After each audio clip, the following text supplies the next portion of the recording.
Assalamualaikum warahmatullahi wabarakatuh. Pada kesempatan yang pagi ini, saya Wahyudi Arifin dari kelas MC604 akan mempresentasikan tugas UTS saya di mata kuliah Organization Behavior atau perilaku organisasi. Soal yang pertama, mengapa fenomena quitting bisa terjadi? Tinjauan dari perilaku dalam organisasi dalam budaya organisasi. Dari perspektif perilaku dalam organisasi, yang pertama ada teori keadilan atau equity theory. Karyawan membandingkan rasio antara input waktu usaha dengan output gaji penghargaan. Jika merasa tidak adil, mereka menyesuaikan input, yaitu salah satunya dengan menurunkan usaha atau quitting. Kedua, dari burnout dan discouragement. Beban kerja yang tinggi tanpa dukungan atau penghargaan dapat menyebabkan kelelahan emosional dan psikologis yang memicu perilaku menarik diri. Tiga, kurangnya motivasi intrinsik. Jika pekerjaan tidak bermakna atau tidak memberikan ruang untuk berkembang, karyawan akan kehilangan keterlibatan emosional terhadap pekerjaan. Dari perspektif budaya organisasi, yang pertama, budaya kerja berlebihan atau hustle culture. Budaya memujang produktivitas tanpa memperhatikan kesejahteraan karyawan mendorong karyawan mudah untuk menarik batas. Yang kedua, kurangnya psychological safety, yaitu bila karyawan merasa tidak aman untuk menyuarakan pendapat atau mengeluh, mereka memilih untuk diam dan hanya bekerja seperlunya. Yang ketiga, budaya tidak menghargai. Jika atasan jarang memberikan apresiasi atau feedback positif, karyawan merasa usaha lebih tidak akan dihargai dan akhirnya tidak lagi berinisiatif. Pertanyaan kedua, bagaimana struktur organisasi yang tepat dapat mengatasi fenomena ini?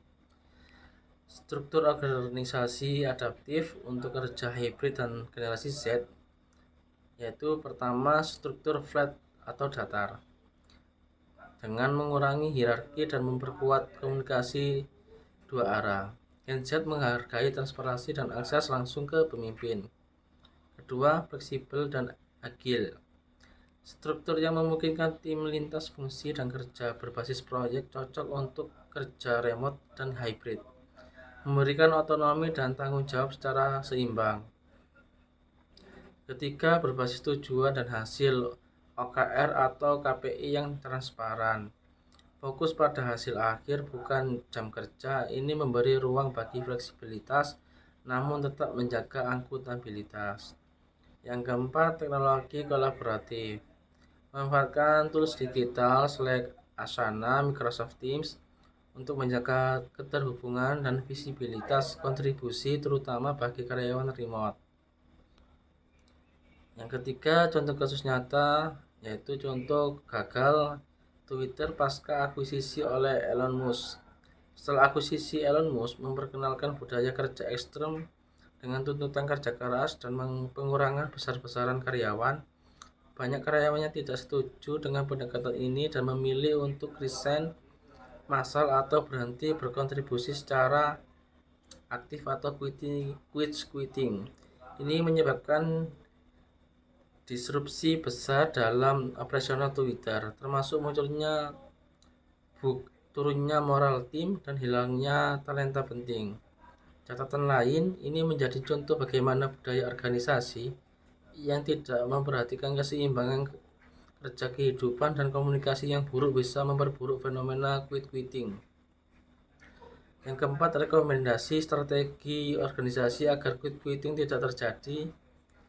Adapun caranya sebagai berikut. Yang pertama, bangun budaya apresiasi dan komunikasi terbuka. Atasan perlu aktif memberikan penghargaan atas inisiatif karyawan meskipun kecil. Sediakan saluran feedback dua arah yang aman dan anonim. Dan kedua, perjelas ekspektasi dan tujuan kerja. Karyawan akan merasa lebih engaged jika mereka tahu kontribusinya berdampak langsung pada tujuan organisasi. Yang ketiga, tawarkan fleksibilitas kerja dan keseimbangan kehidupan. Kebijakan jam kerja fleksibel, mental healthy day, atau cuti tambahan bisa meningkatkan loyalitas karyawan muda. Yang keempat, kembangkan kepemimpinan yang empatik. Pelatihan bagi manajer agar bisa memahami kebutuhan Gen Z, membangun kepercayaan dan menjadi coach bukan sekedar atasan. Yang terakhir, fokus pada pengembangan karir. Gen Z menghargai kesempatan belajar, investasi dalam pelatihan, mentorship, dan rotasi kerja bisa meningkatkan keterikatan. Mungkin dari itu presentasi dari saya. Semoga bisa bermanfaat bagi teman-teman semuanya. Kurang lebihnya saya mohon maaf. Saya akhiri. Wassalamualaikum warahmatullahi wabarakatuh. Terima kasih.